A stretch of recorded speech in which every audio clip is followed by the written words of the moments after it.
Midlifers, welcome to Let's Talk Midlife. I'm the Midlife Maven, your host, Natasha Hardy of Hardy Life, because you deserve a Hardy life. This is a podcast for midlife women who want to learn tips, tools, and strategies to get through their second season of life. Have you ever struggled with poor self-care, lack of confidence, having no plan, and the fear of aging? Well, you're in the right place. Press play and let's dive into today's episode. Happy midlife to you.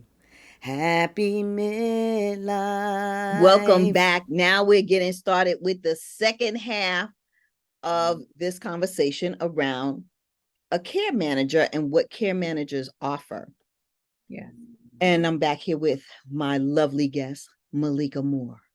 Hello, I'm glad to be back. Of Aging and Amazing. And I love this conversation because I'm learning so much more about what you do outside of what I thought you did. So this is, it's so rich, this conversation. What strategies do you use to help ensure that your clients maintain a healthy lifestyle? What strategies do I use as a care manager? So we're using the term interchangeably for those listening. Sometimes people call us case managers, care manager. Aging life care professional is the term with the Asian Life Care Association. Geriatric care manager is another term. So back to your question, what strategies do I use? I think with my social work background, and before I can do any of that, it's like social work 101, and probably maybe for a lot of professions is building rapport. So building a relationship with that person so we can really find out what's going on. Like what's going on beyond what your daughter told me or what your mom told me, like what's happening here, so people can trust you. A lot of times I love my work because I'm going to the home, I'm going to the nursing home, I'm going to the assisted living.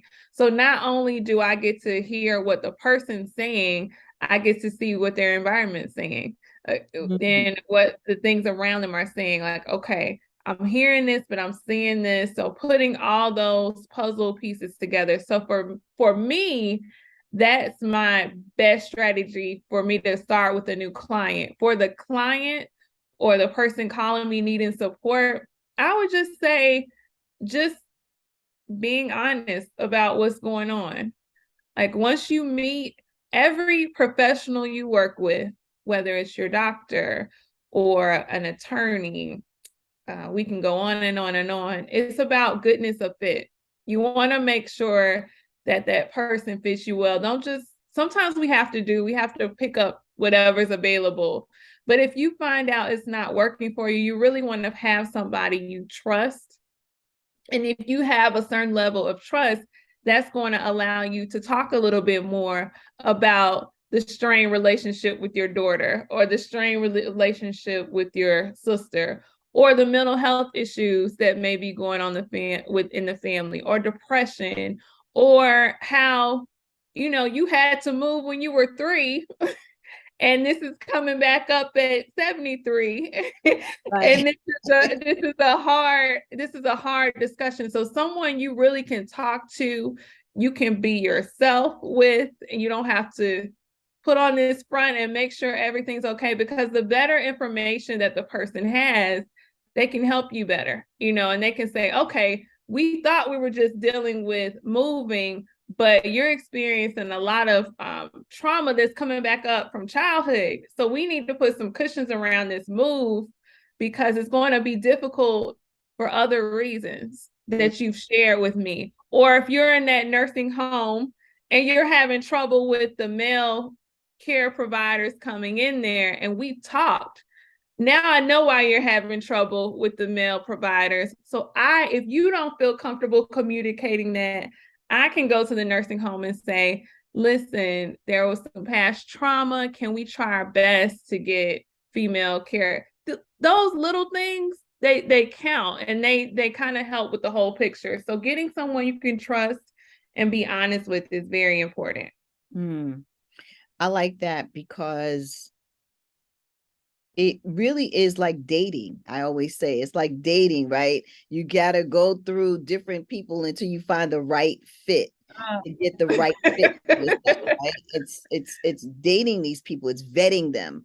And I feel like it's super important to be mindful of this trauma that could come up. And that's one of the reasons why, to take it back to midlife, why one of the key focuses for me for women during midlife in this transition somewhere between 40 and 60, that you really address your pain points. You really address your psychological, your emotional, the trauma from the past, get your mindset right, work through, do the work now, because if you don't do the work now, it's going to continue to. Yes, those cycles. Yeah, it keeps coming back up. So do the work and get it over with, because your life will be so much more at ease once you work through that discomfort. And a lot of people don't tend to do that. They cover it over. I'm good or whatever. Meanwhile, there's trauma buried, and you know, because you're in the field, the field, right? So trauma has layers. It's not a one and done. You're going to peel back those layers, peel back. And every time it comes up, you got to go dig in there. You got to go dig in there and get that work, that trauma out of there. Right. And just like we said earlier in the interview, remember progression, not perfection, because we'll never be perfect. People will never get everything healed that happened to us. But having someone like you, Natasha, as a midlife coach who's able to mirror and be a good sounding board, because sometimes it's like, wait a minute, I'm in the same relationship 6 times. Like, what's going on? Is it the same 6 people, or is it something that I'm dealing with where I'm selecting the same 6 people? Hey, preaching to the choir, right? So it's all, you can take that to dating, you can take that with your job, your caregiving life, your whatever. We have various types of relationships in our life scenarios, and really having someone who could sometimes pull our coattail, as they say, to say, look, this is the 3rd time this is happening. I'm wondering if it's something you need to work on or something you need to look at. Or this is the 3rd time this happened with your caregiving situation, Mary. And in all 3 situations, Mary, I noticed that you didn't ask for help. I wonder what would have happened if you would have asked for help the other 2 times after you saw how it went the first time you tried to do it by yourself. So really having somebody who can match your personality style, because some of us don't need like the sweet sound, and some of us do. So what do you need to get it done? Like, for example, I'm thinking about myself, like I need a personal trainer. I need somebody who's going to be tough in that area. But in other areas of my life, I need a gentle, if I'm talking to somebody, if it's a therapist, I need somebody who's soft, gentle, and tough when I need them to be, So that goodness of fit, and then noticing patterns in our life, because you are so right. They don't go away. They just come creeping around the corner. And you can't shop it away. You can't eat it away. You can't vacation it away. You can't education it away. Let's say education. You can't go to school to get 4 or 5 degrees to go away, honey.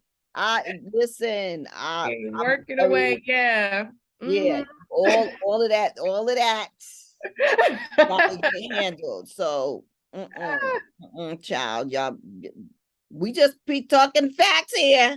Facts, talking the real facts, baby. Yeah, I've tried. So yeah, I really have somebody who can say, hey, look. And that requires you not to self-isolate, because that's a lot of times what we want to do when things aren't going right in our life. We want to get away from everybody. You need at least one person to say, look, you're not the first person in the world to go through this. I don't care what it is. Like, there's nothing new under the sun.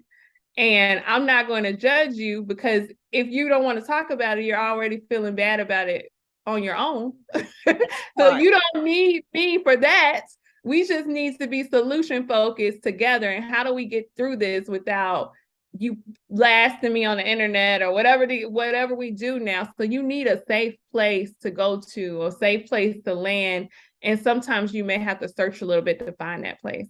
Yes. And like you said, that Bible verse that you said there, because that's in the Bible. There's nothing new under the sun. And also, be ye transformed by the renewing of your mind is in Romans something or another. I don't know which one it was, but it's in the Bible. And so you must transform your mind. Right. You got to transform your mind so you can be renewed.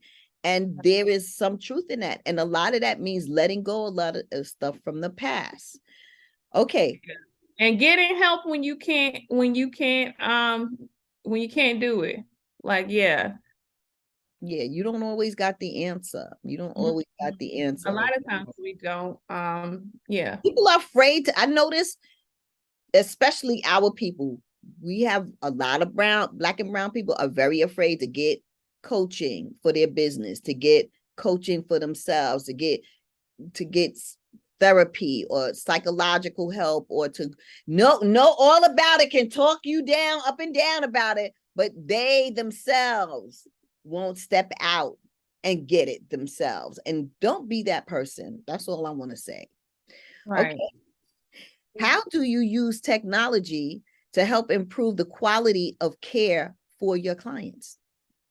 Technology is wonderful. I try to stay as up on it as possible. I'm young. I'm relatively young. When did you enlighten me? You said I'm pre-midlife. So I'm knocking. I am seriously knocking on the doors to midlife, but proudly. And so I think that I try to set myself to stay up on technology. So we're going to go back to what our theme for the night, getting help.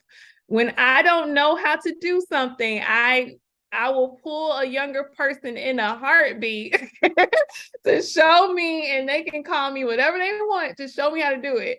So in my business, for example, I use this system called CareTree to manage my electronic health records. It's really cool because the families can message me on it. They can put task lists in there for me. We have a calendar in there, just little, I can text my notes in there or dictate my notes in there. So that's really great. The online community, Agent and Amazing Signature online community that you're in, also Natasha, very active. Thank you. So in using, creating a platform for people to be able to talk about different subjects and topics, and even being able to post if they need some support. It could be with technology or just anything that helps them to be aging and amazing.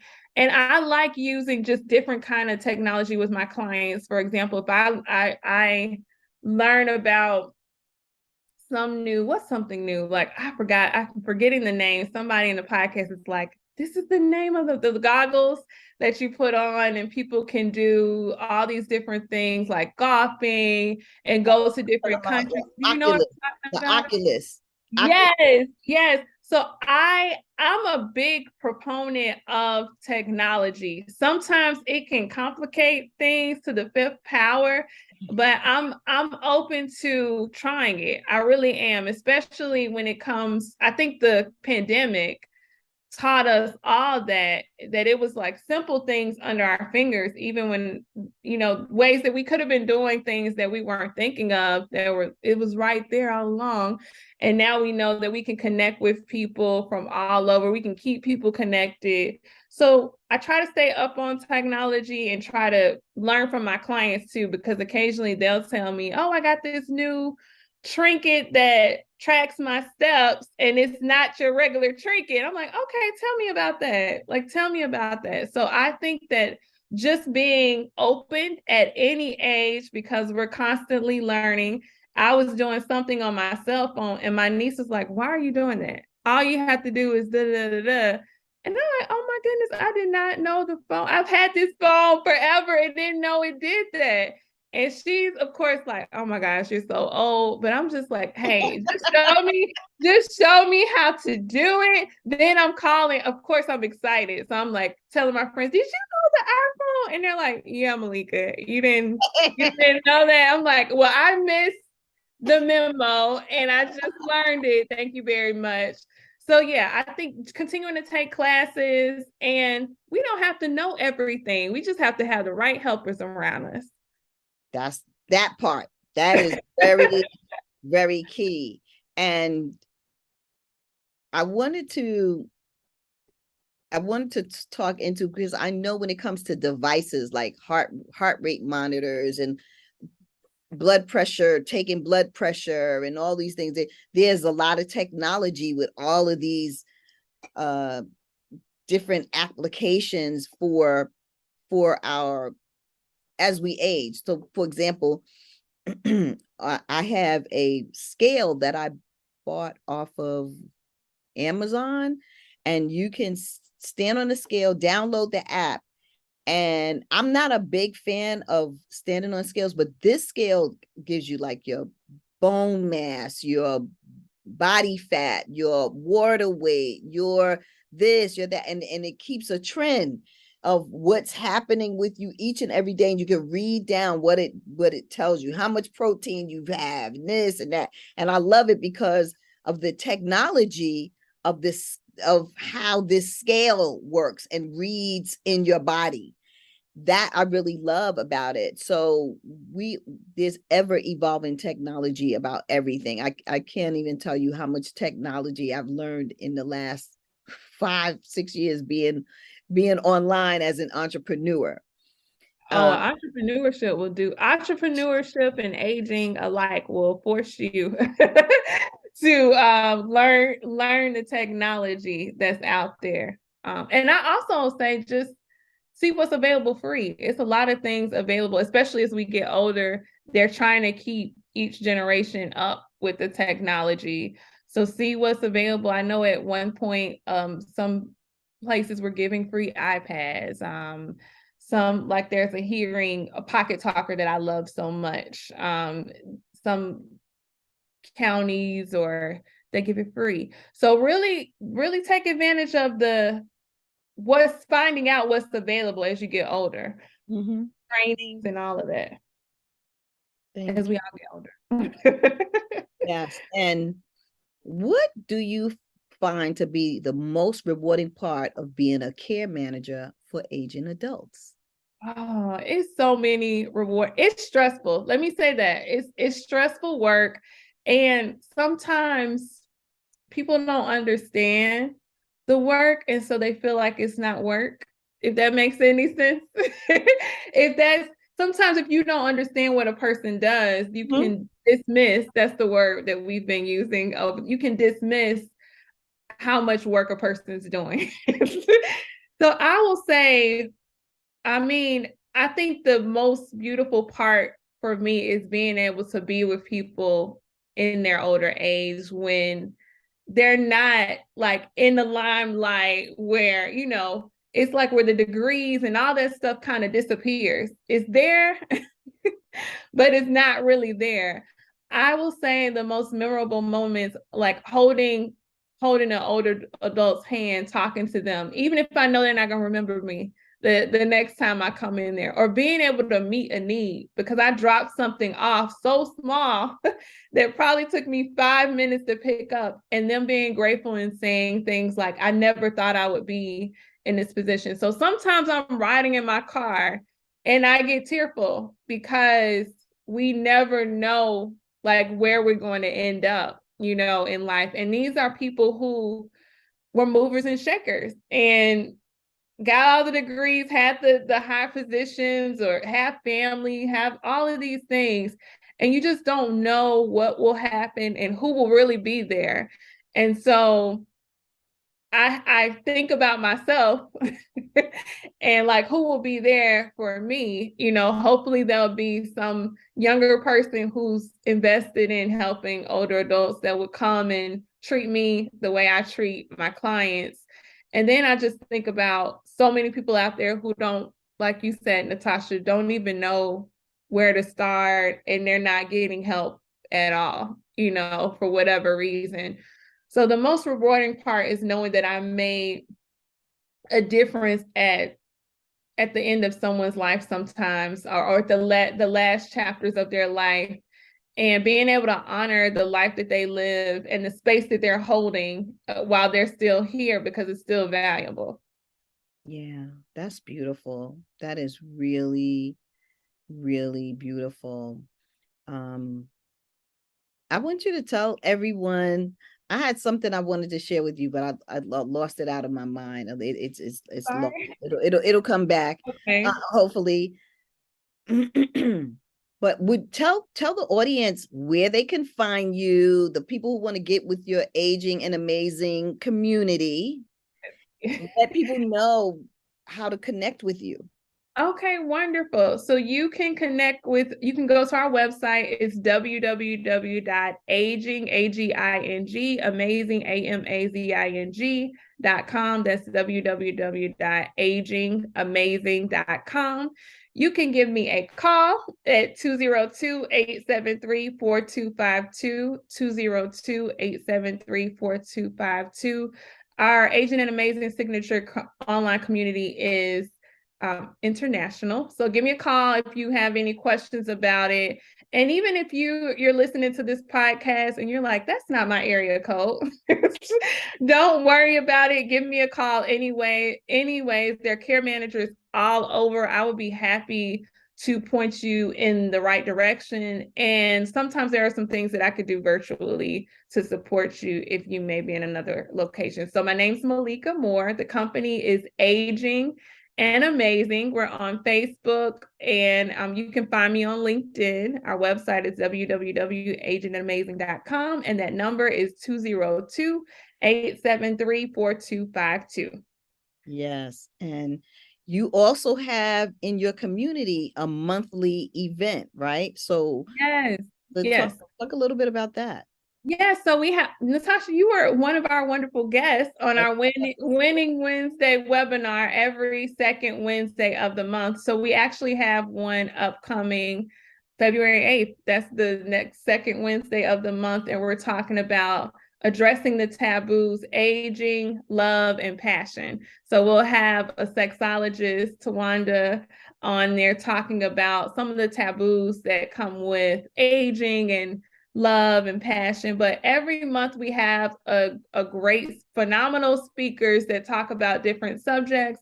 And we have people who attend from different states. Like, I've been surprised. I'm like, okay, where did this person from Minnesota get? But that's a good thing. So be sure you can register. It's free. And we'd love to have you there. And you have a YouTube channel, yes? We have the YouTube channel. We haven't been doing as much on that lately because we're really trying to amp everything up on the online community. So that's in the works and getting beefed up a little bit more. But you can subscribe to it's Aging and Amazing LLC. Yeah. Mm-hmm. Across the board, Aging and Amazing. Aging and Amazing. Yes. Yes. Mm-hmm. Thank you for taking the time to be here with us today. I appreciate you and sharing your expertise with us about care management and all the other titles that go with that. And I have learned something. I've learned a number of things today, and that means the audience has as well. And I'm so happy you came to spend time with us. And thank you. Until next time, that wraps up our show. Thank you for listening in today. You could have been anywhere and you chose to be here, and for that, I truly thank you. Remember to like, subscribe, and leave a review at the end of this podcast. Follow me on Instagram and TikTok at Hardy Life. That's HARDEE Life. Also, you can catch me on LinkedIn under my name, Natasha Hardy. Remember, if nobody's told you that they love you today, let me be the first to say, I love you, and there ain't nothing you can do about it. Go be amazing because you are. Because you are. Until next time.